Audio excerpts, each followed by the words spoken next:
Hi everybody, welcome to UW 360. I'm Carolyn Douglas. We're joining you from UW Tacoma's recently renovated historic Prairie Line Trail. This development reflects Tacoma's desire to revitalize its downtown, preserve significant architectural landmarks, and convert historic structures with modern uses. UW Tacoma has been a major participant in implementing these goals, providing important early momentum to Tacoma's continuing urban renaissance. We'll tell you more about it a little later in the show.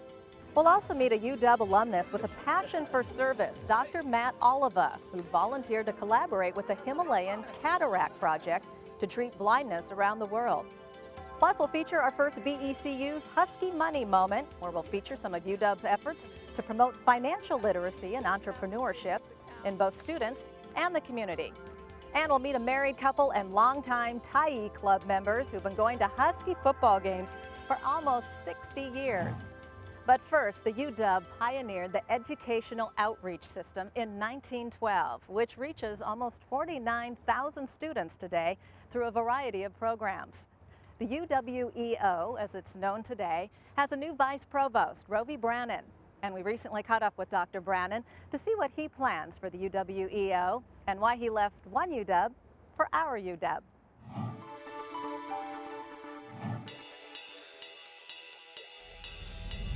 Dr. Rovy Branon has never been traditional. I was a non-traditional student. Out of high school, I started my own business. I played in a heavy metal rock band. And then decided to go back to school. And during that time, my son was born. I was working 40 to 50 to 60 hours a week and trying to balance a college career.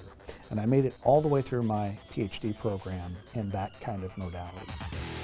So I have an incredible passion for what it means to serve adult students and the challenges they face in going back to school and obtaining degrees from a top institution like the University of Washington.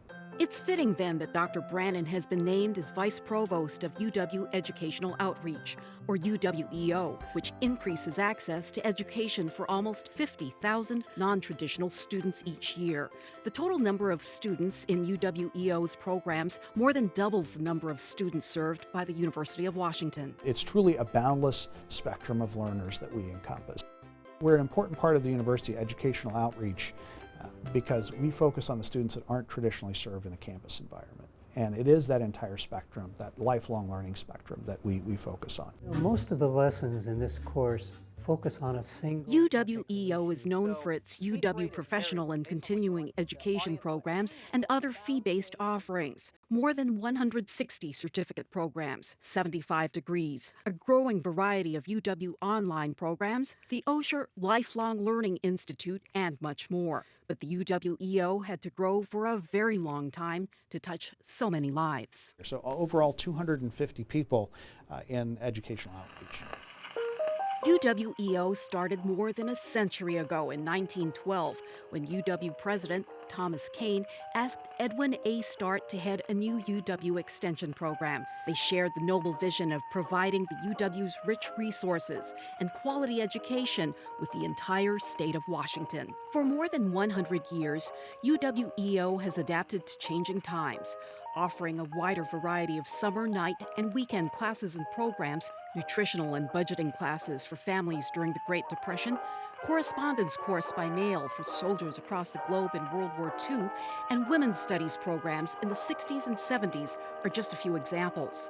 As technology evolved, so did the programs. Correspondence courses were the norm for extending out into the state until UWEO started to offer distance learning courses by radio, then by television, and eventually the internet. So I love this. This is an example of an early technology we use. This is an actual assignment in psychology from 1927.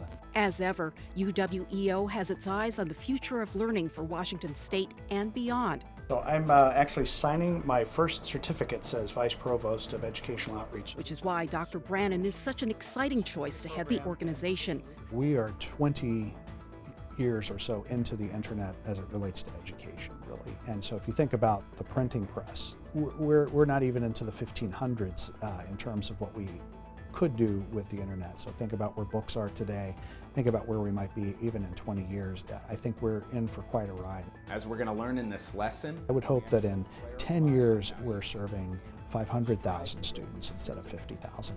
That's part of what I'm committed to, is growing the access to the resources of this university in exponential forms as we move forward. And the first part of that is making sure that the quality is the quality of the University of Washington. We cannot sacrifice quality for scale. That is not our goal or our mission. It's thinking of where we can find the and. And finally, welcome to the UW, Dr. Branon. We're excited to see where the future of education in Washington is going to go next.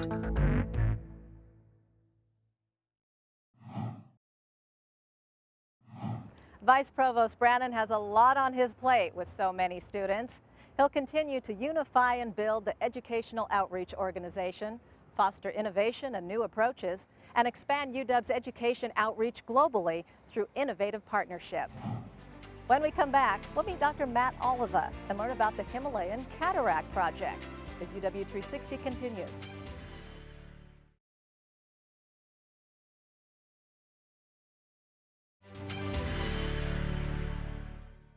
Welcome back to UW 360.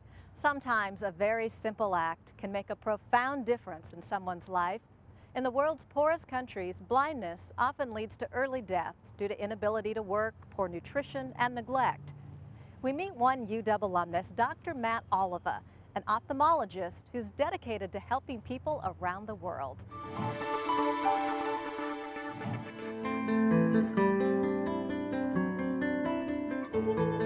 Blind in the developing world is a death sentence, and it affects not only the individual in terms of the human suffering, but the family and whole communities as well.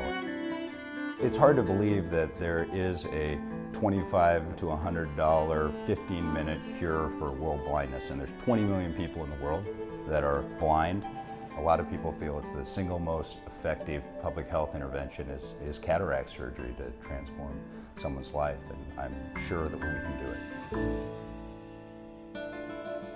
It's been this Herculean effort for people to go up into the hills and ask around, find out who's blind, and then to transport them here to Oliva today.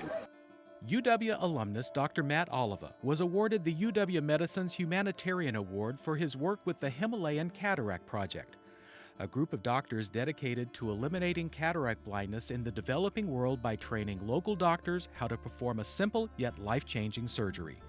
And Dr. Oliva's journey around the globe started at the University of Washington. I think one of the biggest things about University of Washington medicine for me as a medical student was that I worked in the WWAMI program in rural areas. So I saw the big needs that rural areas have, and this was completely true for ophthalmology, not only in the United States, but in the world. beautiful.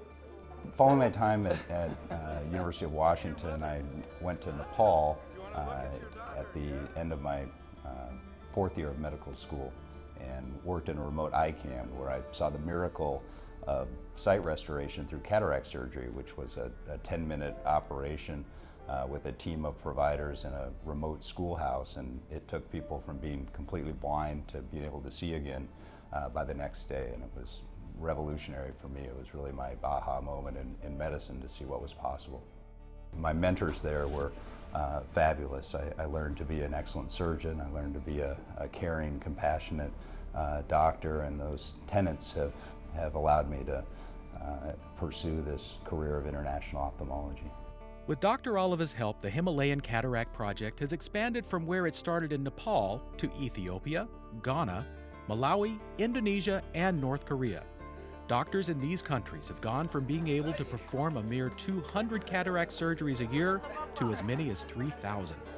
I've been part of cataract surgery events where we've done 1,000, 1,500 surgeries over the course of a week. And it may take about 10 minutes to do a surgery, but it's really that person's life that you're dealing with right in that moment. It's their one chance to see again. You've given me back my life. I'm okay. It's the best feeling in the world to remove someone's patch after their surgery and watch their facial expressions change as the light floods into their eye and they start to recognize the world around them for the first time in a long time. I can see this man's face and touch it. It is beautiful to me.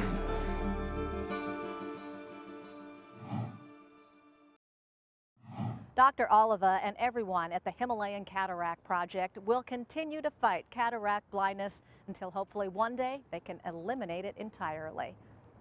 Up next is BECU's Husky Money Moment. Attending UW takes a big budget. Producer Austin Siedentoff will show us how the UW helps students manage the task of handling their personal finances with an informal class, Budgeting 101. UW 360's Husky Money Moment is made possible by the generous support of BECU. BECU, more than just money.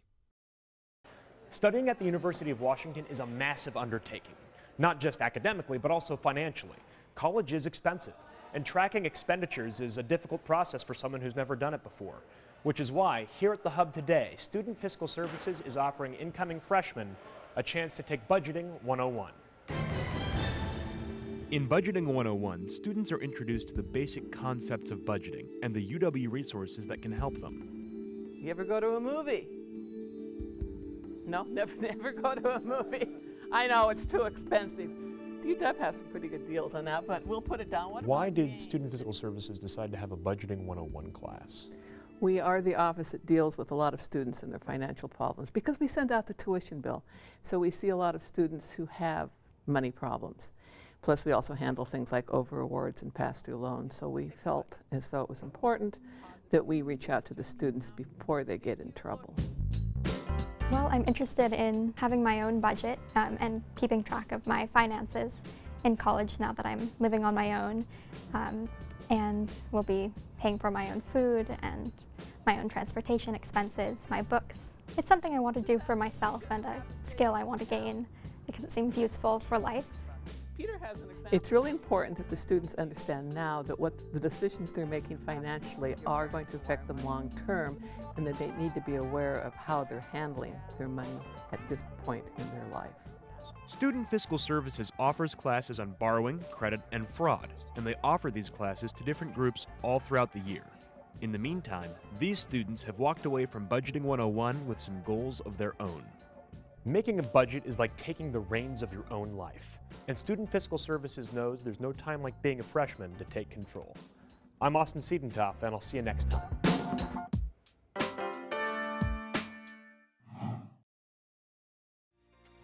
When we come back, we'll introduce you to Craig and Marilee Urke. See just how much they love Husky football as UW 360 continues.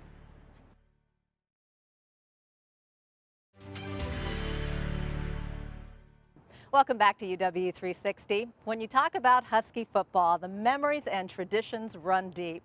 The program is still going strong after 100 years, and part of the reason is the generous alumni, always supporting, always giving. Aaron Majowski shows us one Husky couple who are using their own memories and their own tragedy to make Husky football even better.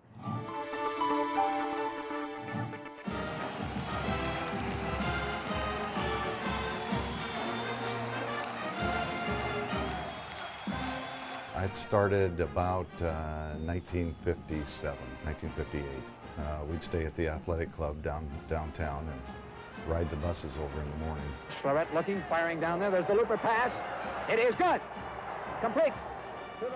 The memories run deep for Craig and Marilee. Husky Stadium has been their home away from home for over 60 years with family and friends.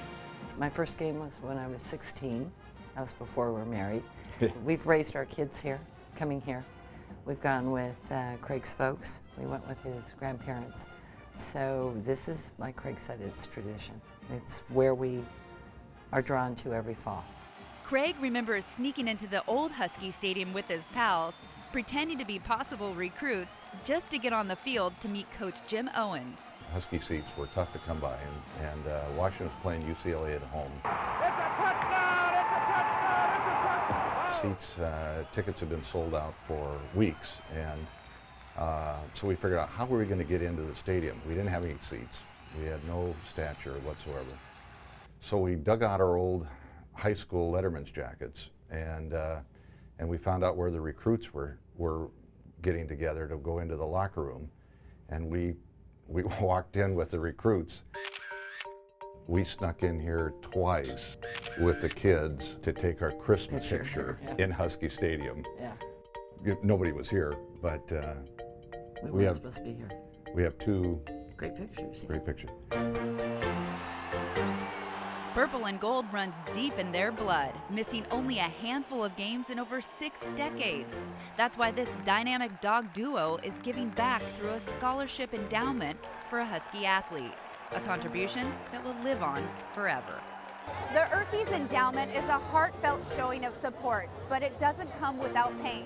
Back in 1996, their daughter Laura, just 17, was suddenly killed in a car accident.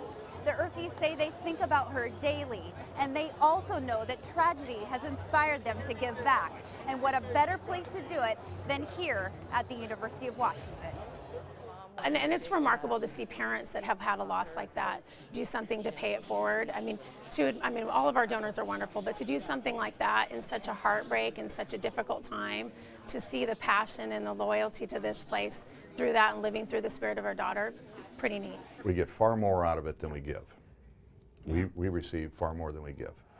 On this day, the Urkeys will enjoy another Husky game, reliving the memories, and more importantly, building others. They are gems to the Husky treasure chest, priceless on what it really means to be a Husky. This is as close to heaven as we are. This is really, really neat. Full of tradition, very special.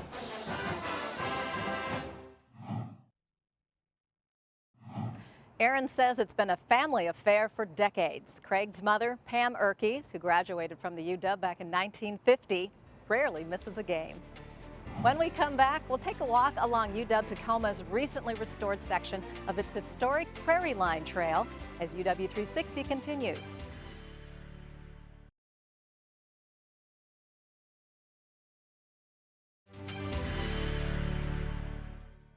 Welcome back, everyone. The second transcontinental railway ended here in Tacoma, connecting the Atlantic to the Pacific. And the rail line actually ran right here through the heart of the UW Tacoma campus up until 2004.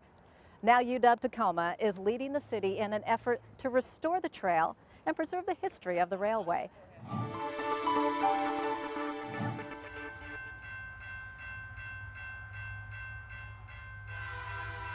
In 1873, President Lincoln's vision of seeing the Pacific and Atlantic Oceans unified was completed when the terminus to the Pacific Northwest Railroad was built. And where it ended, the city of Tacoma flourished around it. 131 years later, in 2004, the tracks finally stopped running. They took the most sophisticated steam engine they had in 1873. They calculated how steep that grade would be, what the diagonal line would look like to be able to get down to saltwater.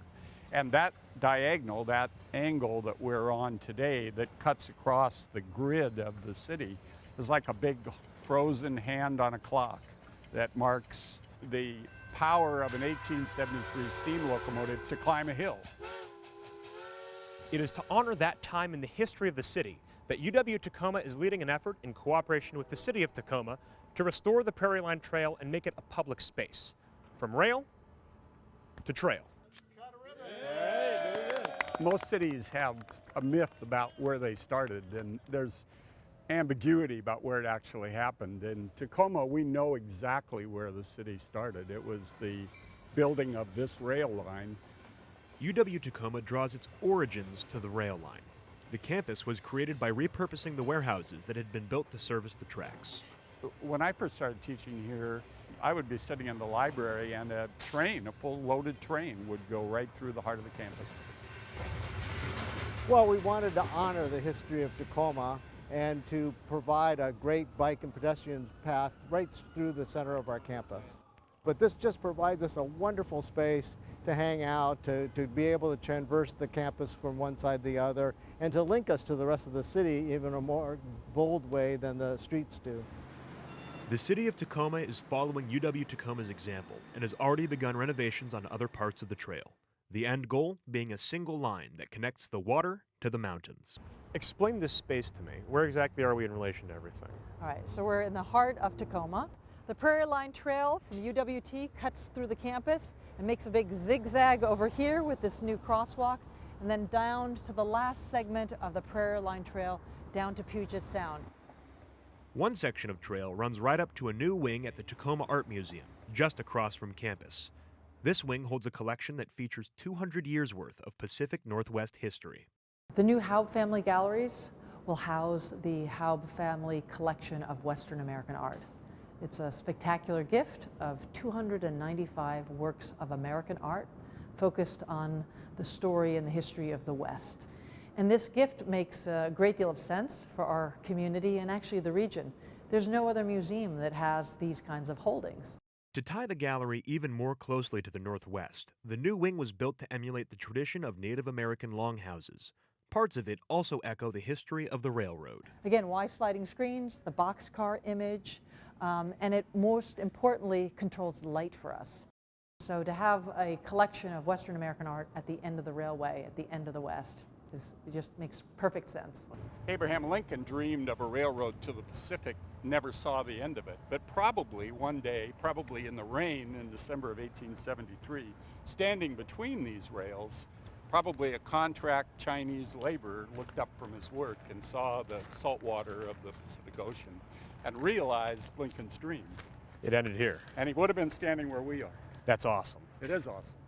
Come see the historic Prairie Line Trail, and if you feel like it, take a stroll to the Tacoma Art Museum to see a little bit more about the history of the Pacific Northwest. I'm Austin Siedentoff, and I'll see you next time. And that does it for this edition of UW 360. If you'd like more information on any of the stories you saw today, just head to our website at uwtv.org/UW360. You can also find us on Facebook or Twitter. I'm Carolyn Douglas. Thank you for watching, and we'll see you next time with all new stories from the University of Washington.